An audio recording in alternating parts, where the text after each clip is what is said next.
That story, many may wonder how often Medicare fraud actually happens in our country. Turns out the federal government handles around $5 billion related to fraud and abuse within the healthcare industry each year. As Michael Gibson shows us tonight, another local hospice provider takes a number of steps to ensure that it never gets caught up in such a case.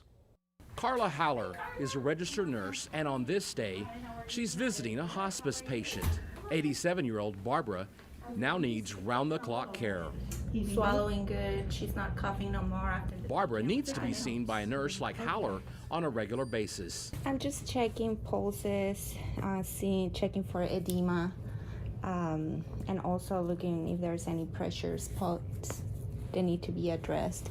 She has her legs up, so that prevents pressure on her heels. Karla works for AADI Home Health and Hospice.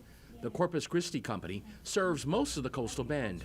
It also accepts Medicare and Medicaid, and its director of program operations says it works to ensure that it only charges the government what it has to and is always ready to provide the paperwork to back up any claims. There's an old adage, if you didn't chart it, then you didn't do it.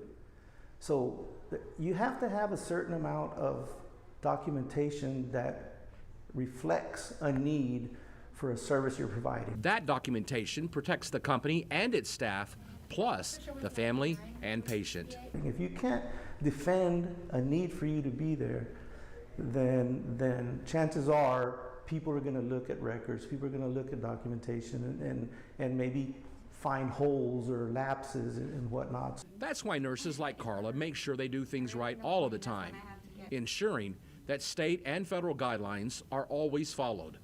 That way, the patient can be the sole focus of care instead of becoming part of an investigation or lawsuit.